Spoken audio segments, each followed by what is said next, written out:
Voilà. Combien aujourd'hui ont la possibilité? Franchement, il a dit quelque chose de très important. On va au stade, regarder les matchs à l'annexe de Japoma, l'annexe 1, l'annexe numéro 2. Ces gens-là, on est souvent à peine 200. On est à peine 200 personnes. Imaginez un peu. C'est dur quoi. Parce que les Camerounais ne s'en sortent pas. Les infrastructures ne sont pas toujours entretenues. Exactement comme ça se passait avant la création de l'ONIES. Est-ce que ça a été une bonne chose de créer l'ONIES? Quel a été l'apport de l'ONIES? Est-ce que les responsables de l'ONIES sont en capacité de répondre aux responsabilités qui leur ont été confiées? Le Cameroun, pour abriter la 32e édition de la Coupe d'Afrique des Nations, a disputé entre janvier et février 2022. C'était 6 stades dans 5 villes. Pour cette compétition, la deuxième que le Cameroun accueillait après la 8e édition de 1972. 4 stades ont été rénovés, 2 construits nouvellement, à savoir Olembe et Japoma. Le stade d'Olembe, d'une capacité de 60 000 places assises, a coûté plus de 200 milliards de francs CFA. Le stade Omnisport Amadou Ahidjo, construit en 1972, il a été rénové quelques années avant la CAN 2021 et a une capacité de 40 000 places. Le stade de Japoma, voilà, un bijou de 50 000 places, construit entre 2017 et 2019. Le stade Omnisport de Kwekon à Bafoussam, inauguré en 2016, est d'un coût de 20 milliards de francs CFA. Il a une capacité de 20 000 places. Le stade Omnisport de Limbé, fonctionnel depuis 2014. Ce stade dispose de Garoua, construit en 1978. Il a été entièrement rénové en 2020 et dispose d'une capacité de 25 000 places assises. Une fois la Coupe d'Afrique des Nations terminée, le président de la République, par décret numéro 2022-384 du 17 août 2022 portant création, organisation et fonctionnement de l'Office national des infrastructures et équipements sportifs, en abrégé ONIES, dont la mission est assurer par son expertise l'entretien, la maintenance, l'exploitation, la sécurisation, le développement et la pérennisation des infrastructures et équipements sportifs ainsi que des installations connexes spécifiques réalisées ou aménagées par l'État. Joseph-Antoine Bell en est le président du comité d'orientation, François-Félix Ewanet, l'administrateur. Comment, face à ce que l'on pourrait qualifier de pléthore de stades homologués par la Confédération africaine de football, 4 sur les 6 ayant abrité les rencontres de la CAN 2021, le Cameroun se retrouve en septembre 2024 à présenter à la face du monde une querelle autour du stade devant abriter la rencontre Cameroun-Namibie. Pendant que la FECAFOOT jetait son dévolu sur le stade de Japoma à Douala, le ministère des Sports et de l'Éducation physique soutenait mordicus que la rencontre allait se disputer comme face au Cap-Vert en juin 2024 dans l'entre-deux Mfandena. Les pouvoirs publics s'appuyaient sur le rapport d'expertise de l'ONIES qui déclarait le stade de Japoma dans l'incapacité d'accueillir une rencontre de football de haut niveau en ce moment-là. L'option de Garoua, malgré les nouvelles réserves de l'ONIES, sera finalement acceptée par les pouvoirs publics. Le même phénomène a failli se reproduire pour la rencontre Cameroun-Kenya. La FECAFOOT avait annoncé Japoma pour la rencontre du 11 octobre prochain, mais l'arbitrage de la Confédération africaine de football est venu ainsi mettre les 2 protagonistes d'accord. Cameroun-Kenya, ce sera au stade Omnisport Amadou Ahidjo le 11 octobre à 17h00.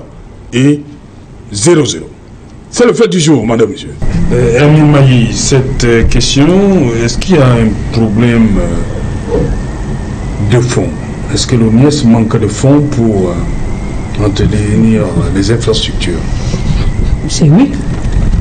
Et c'est pas moi qui le dis. Celui qui est aujourd'hui, même de mieux parler de l'ONIES l'a dit il y a encore quelques heures de cela. Une des missions données, tu veux reprendre? Mission assurée par son expertise, l'entretien, la maintenance, l'exploitation. Oui, l'exploitation. Mais au départ, l'exploitation part de quoi?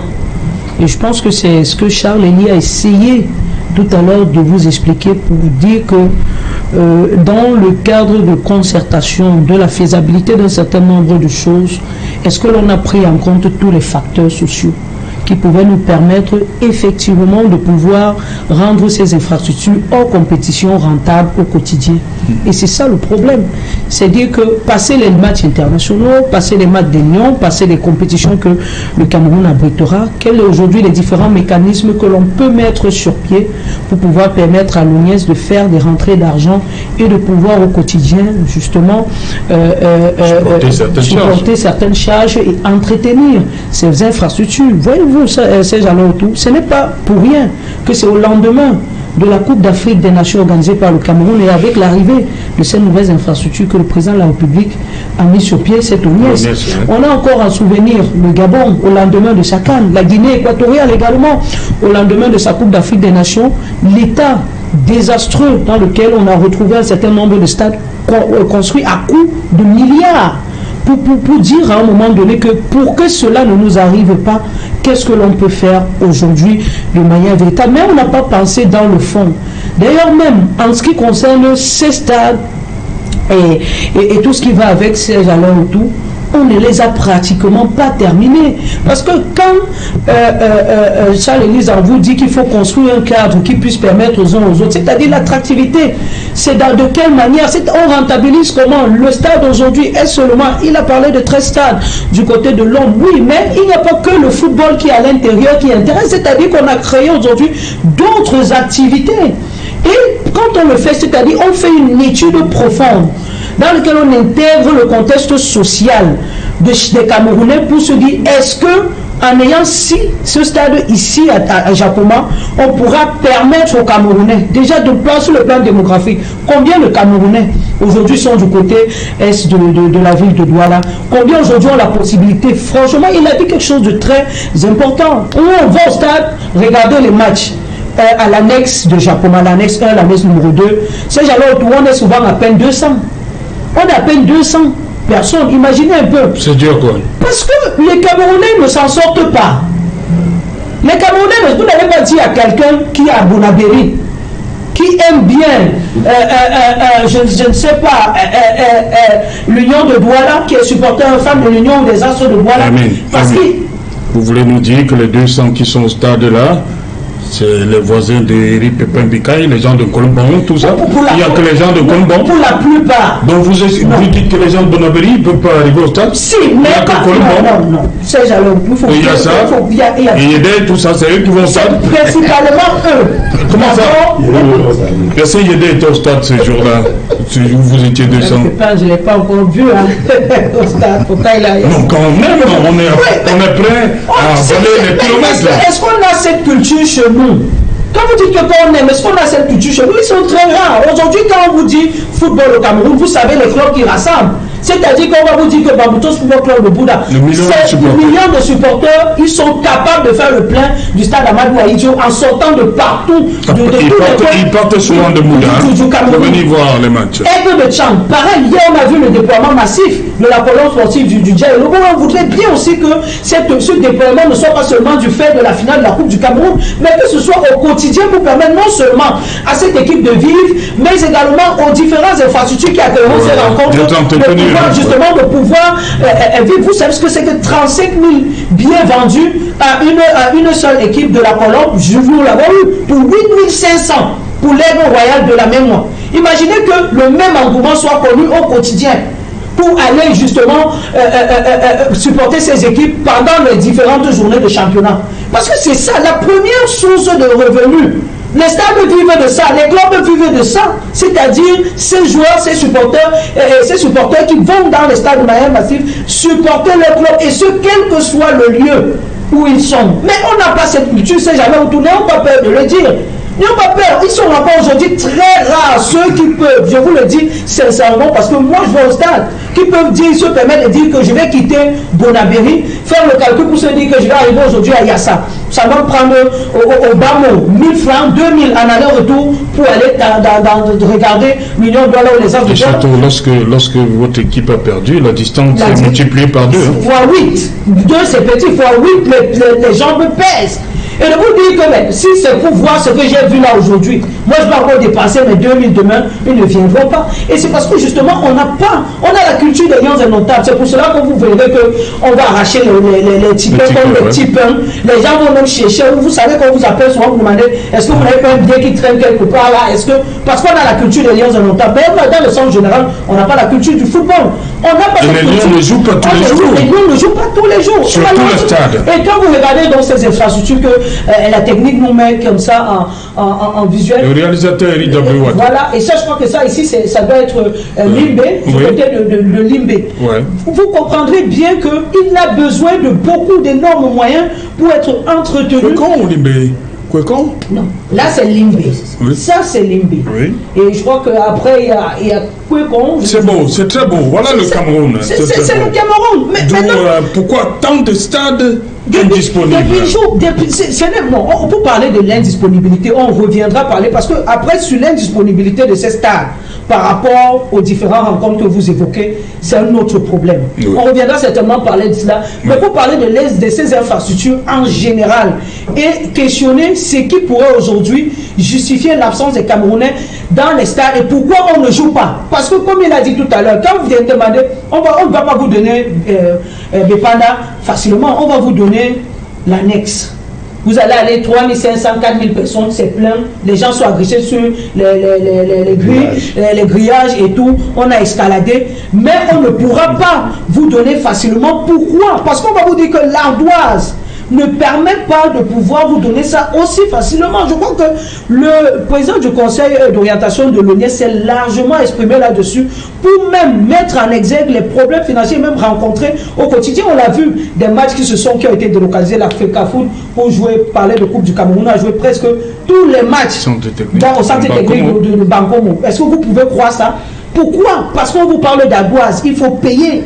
Il faut entretenir ces stades. Il faut aujourd'hui payer les main-d'œuvre qui ne sont pas forcément des agents de l'État, mais des contractuels que l'on a recrutés comme ça pour pouvoir parfaire un certain nombre de tâches et mettre ces stades à jour. Je crois que c'est ça d'abord le problème de fond. Au-delà de l'indisponibilité que nous aborderons certainement tout à l'heure. Voilà, conseiller Yedin, vous êtes... Est-ce que vous, en tant que... Vous parlez souvent de ça, il est question pour les municipalités de jouer un rôle pour... il a parlé, on a le stade Bapelépé à Douala-Premier. Est-ce que ce problème peut être... trouver un début de solution avec la participation, l'implication forte des municipalités? Parce qu'on manque des fonds, on ne peut pas entretenir les stades. On a conçu, il y a des coups de milliards, tous ces stades, mais aujourd'hui on dit tel n'est pas disponible. C'est quoi le problème selon vous? Avant le décret du chef de l'État créant 2022, l'ONIES, vous vous rappelez de la polémique qui avait enflammé les réseaux sociaux. Et j'étais à l'origine de cette polémique parce que, étant allé au stade de Japoma, j'avais constaté l'état de désuétude dans lequel le stade était quelques mois après la Coupe d'Afrique des Nations. Et justement, mon plaidoyer était pour demander que les municipalités s'occupent tout au moins de l'entretien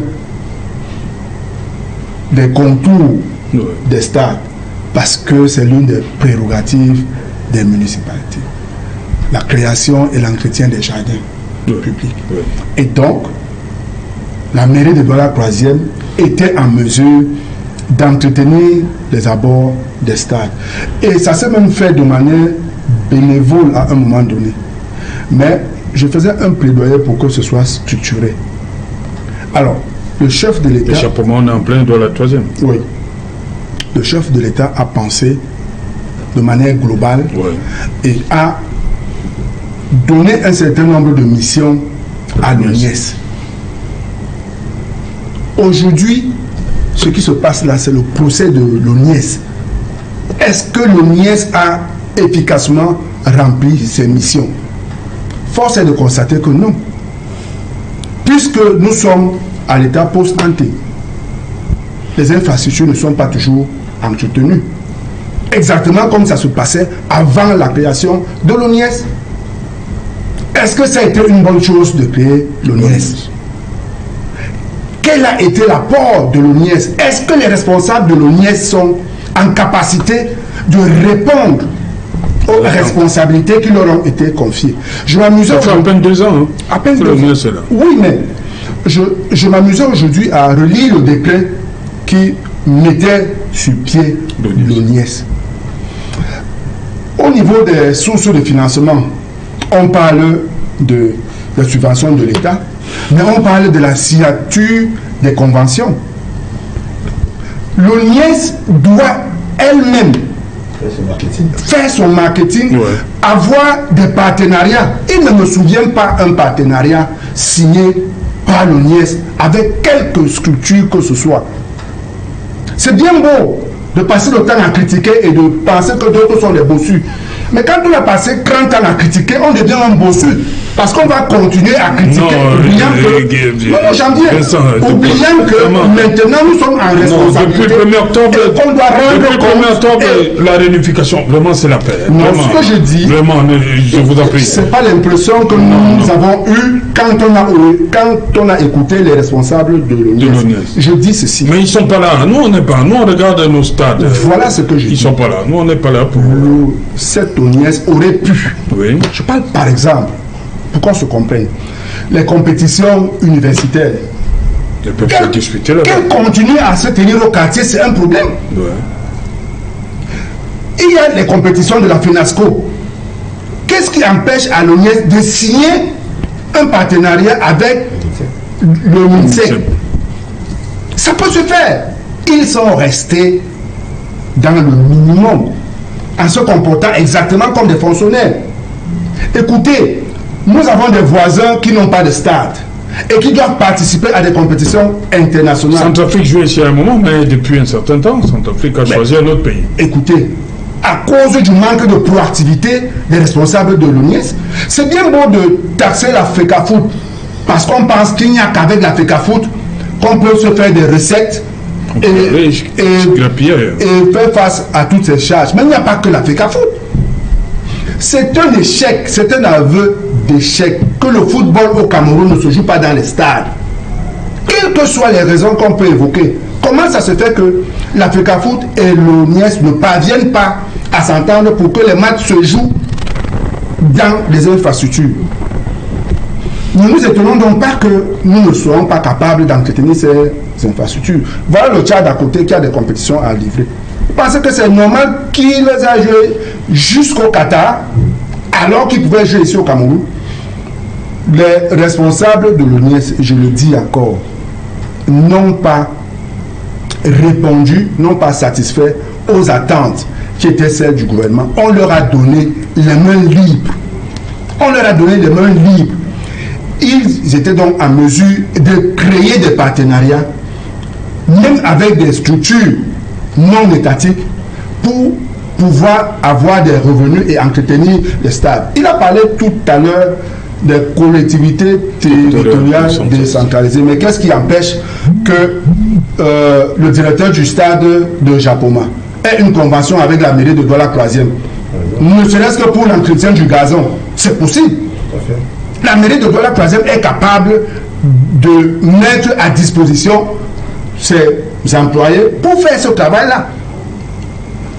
En contrepartie, on pourrait tenir des conseils au niveau. Des salles de réunion. Parce qu'il y a des salles de réunion là-bas. Quelles sont les entreprises ici à Douala qui sont au courant qu'il y a des salles de réunion au niveau du stade de Japoma?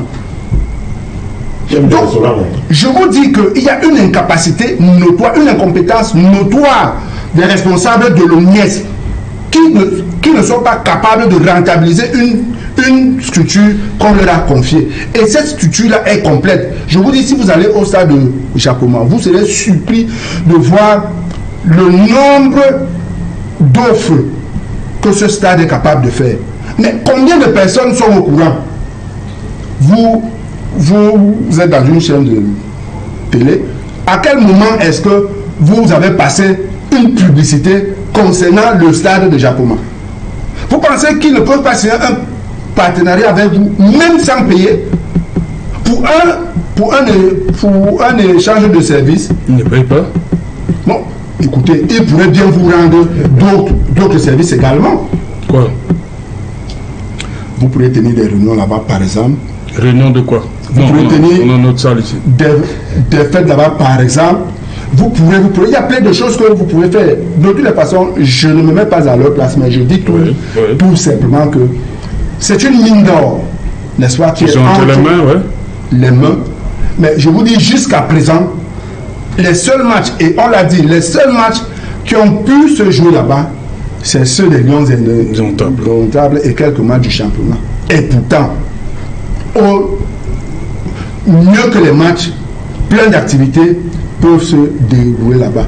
Donc, à l'heure actuelle, la conséquence est logique et on devrait être capable de faire un premier bilan de leur fonctionnement. Qu'est-ce qu'ils ont pu faire? Qu'est-ce qu'ils n'ont pas fait? Pourquoi est-ce qu'ils ne l'ont pas fait? Il faut que les moyens, un peu de moyens. Oui, mais les moyens, on leur a donné la possibilité de chercher ces moyens-là. On leur a donné la possibilité de chercher ces moyens-là. Ce n'est pas que les matchs de l'Africa Foot. Ce n'est pas que le championnat qui peut leur donner de l'argent. C'est écrit noir sur blanc. Il y a 4 sources de revenus, 4 sources de financement. Il y a les dons et les legs dont ils peuvent bénéficier. Il y a les recettes propres des stades. Il y a les conventions qu'ils peuvent signer. Et puis maintenant, il y a la dotation de l'État. Ces 4 sources de financement sont suffisantes pour que nous n'ayons pas de problème d'entretien d'infrastructures. Okay.